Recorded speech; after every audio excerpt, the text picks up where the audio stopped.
Hello and welcome to a look at Ares Omega, a top-down twin-stick shooter based on Mars, where you play a robot who's upgrading himself, killing other machines. Even though I don't think you are actually a robot yourself, but you have augmentations. So, top-down shooter, random levels.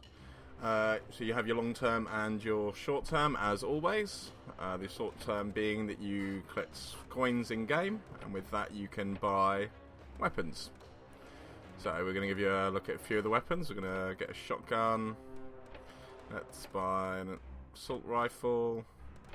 Not going to bother with the SMGs because they just very similar to assault rifles, just less powerful. Same with machine guns.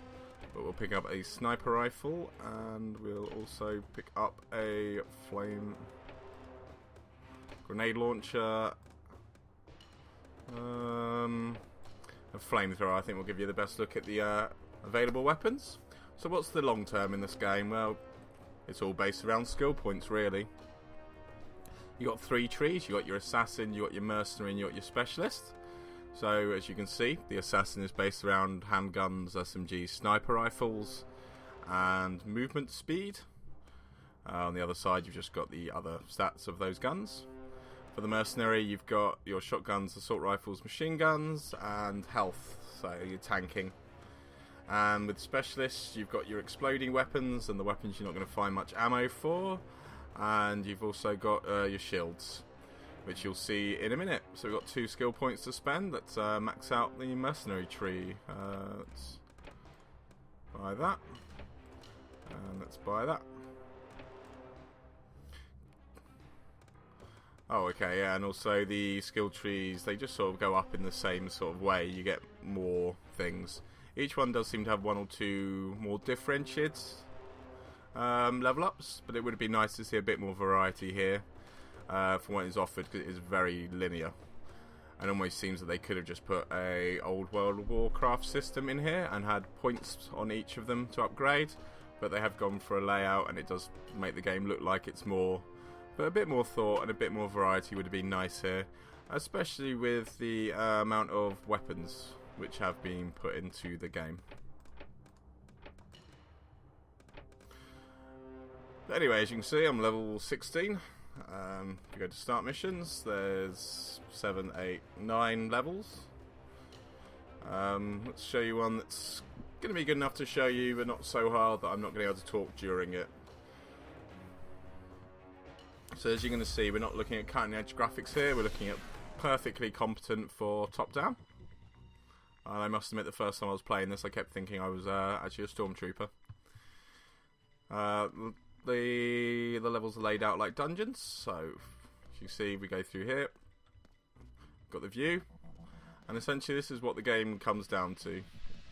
You have a little poke at what's in the room, and let's try and play this in the way that I originally was trying to play it, which is sort of like a bullet hell sort of game where I want to outspeed and run the bullets and shoot them quicker than they're shooting me, which is the fun that can be had in these games. But as you can see, getting through a door can be problematic. Ooh. And that's the game, really. You go from room to room doing that and trying to kill people. So what I was saying about the assault rifles, so the machine guns and the SMGs, that was annoying me a bit. So if I full out fire, oops, should have reloaded first. So if I pull out fire, you can see it, the bullet spread happening. But if I single bullet try and shoot, and after a while it starts just doing it again, which seems a bit weird, and I don't like that with machine guns. I want to accurately one bullet him for a long distance, or I want to hold it down. Your machine guns, your SMGs, they should generally be your jack of all trades, your master of none. So when things are up close, you hold down, you fire, you can mass bullet, and when they're long distance, you should be able to be a bit more accurate in picking them off in that. I know I've not maxed out the assault rifle level ups when it comes to aiming, but the ones I've got just seem to make it better. They don't seem to be actually fixing that problem. So the one gun I've been using a lot is the shotgun, and I'll show you what the game has come down to for me. So you open up a room, you look what's in the room. Oh, that's simple enough. Right, bad example. Another bad example is it's just a turret. Okay, this looks better. Essentially all I'm doing now is guarding the doorway. Right. All I was doing there was guarding the doorway, kiting them into the doorway, and then using the shotgun spread and mass damage to take things down quickly. And essentially that's really what the game has sort of become for me. I mean, the other thing that you can do in the later levels that's very helpful is the sniper rifle. So if you poke into a room, pick one thing off, and then get ready to kite. Again, nothing in this room to cause us trouble. The other thing you can use is your explosives. And very useful for attacking things that are mass grouped. And we got our flamethrower. So as you can see, it will attack everything that goes through it. Very slow damage. But again, one you've got to get up close and personal with. And you can see I'm taking a few hits while doing that. So we change back to the shotgun. I can show you how this tactic works. So as you see, crates have ammo in them and other weapons. So you'll find weapons along the floor. I've shown you enough of that. And then you can hold 5 weapons at a time here. So you see we've just picked up a machine gun. And I'll show you this. Acts as similar to the assault rifle. So even if I single shoot it, you can see the bullet spread happening. If I hold it down, it happens as well. So a bit more variety would be nice there. And there's the other tactic with the shotgun. If you've only got one big thing in a room, before it's noticed you, just run up and shoot it in the back. The other two things you've got to manage here is your med kits and your grenades. But while we're passing it, I'll show you the secret room. So you can notice on the map there's 2 cuts down the side of this room, and if you just shoot the wall, you can see what we've got. Secret areas, which is again another nice little touch they've got to the game. To use a med pack, you don't use this quickly. It's not a in battle save myself situation. So you press med pack, you see can't do anything during the animation, and it takes a few seconds just to go on board there. And with the level ups, you can unlock through the central tree to have more med packs and for them to be more useful.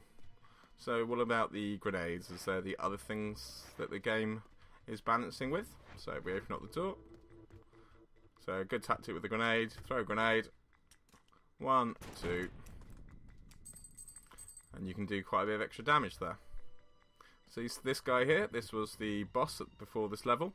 And every time you fight bosses, they become main enemies in fights. The only one issue I've got with this is this guy is easier than one of the standard enemies that they put into the game. So I'll show you. If I shoot him... Oh. Alright, keep that in mind and we'll try and find one that I won't kill in one single blow. So again, we've got the 2 types of enemies here. This is a shooting enemy. And the other main type is the distant enemy. So the melee ones or the flamethrower ones, you just sort of want to back away and shoot. And the game developer needs to think about some way around this, because games which are just move away and shoot are inherently flawed in my opinion, because it's not fun. So there needs to be some extra thought around that area in my mind. Another melee one, so if you see this, look, just have to keep distance from him. Which is nor fun for man nor beast. What are you? Oh yeah, these are the flamethrower ones, so you see move away. Now we've got enough distance, we can just take out easily. Hover drones, I don't like either, because you should be able to circle around quick enough to avoid them, but you still will take some damage. So, as you can see, a lot of enemies in this game come down to killing them quicker than they're killing you. So, I don't sort of see the skill challenge there. Sort of open up a room, lay in as much damage as possible, and then close up the room, which could be a skill challenge in itself if this didn't happen every time you want to change weapons. So let's show you. So I'll start with the sniper rifle. Have a little poke into the room. Okay, and we'll go one shot, and then we'll move back. We'll change to the shotgun quickly. See that? It's in the bottom right, where it's having to reload the guns each time you change weapons. That's taking away some of the enjoyment for me when you're able to quickly switch between weapons, and it's becoming more of a mind management game of which weapon should I be using right now. Because it's just more convenient to actually use the weapon really you've got in hand, unless it's a very underpowered weapon, and just shoot them down with that rather than taking a few extra seconds. So the default enemy I hate is this one here, actually. He's in it from the start, these black little things. So you get speed upgrades, you can't actually avoid these. And even now I'm just about struggling to do it at level 16. Because their attack is so wide and spread that you need speed boosts to be able to actually even be able to do anything against these guys, other than take them out quicker than they take you out. But again, I've explained the issues around that. So let's find a room of more enemies. It's easy enough. So this is really the essence of the game. I mean, a few other bugbears I've got is this UI here is way too big and gets in the way. No, I should really just be keeping the rectile within reach of the guy to be playing the meta game, but when I do stretch out and I sort of aim here, I end up switching between my weapons rather than aiming in this area. And when you're concentrating on my own guy and sort of the direction he's aiming to dodge and avoid the bullets, I'm not paying attention really to where my rectile is in comparison to me. So here I can see that I'm looking that way, but if there was enemies and there was bullets on the screen, I wouldn't really be able to tell that I'm actually hovering over this. So with this, could be made much smaller, because you do use the numpads anyway to change, and if you switch to controller, it becomes pretty much useless anyway. So another bugbear with this game, being a twin stick shooter, you should be able to play it with a controller. Nice, laid back, and a bit casual to level. Problem with the controller is the motion seems to become very, very jerky. So if I turn around, it's almost like he's sort of picking up speed and dropping speed rather than just turning around constant speed like I'm turning my actual analog stick round at. And the other thing is you lose your aiming rectile. So aiming slightly precisely becomes a bit more of an issue. So if I try aim at that barrel, I want to aim slightly to the left of it. It's takes a lot of effort to do that. So I suggest that if you want to try and make this a bit better for your casual players, that you, rather than giving them 360 degrees angles, you change it down to maybe a 32 point when you click him, and it could just make that a bit more easier to manage. But anyway, I think that's everything that this game has to offer, and it's given you all a brief overview of it. So we're approaching the, well, nowhere near the 15-minute mark, but anyway. This is Ares Omega, and you enjoy the world.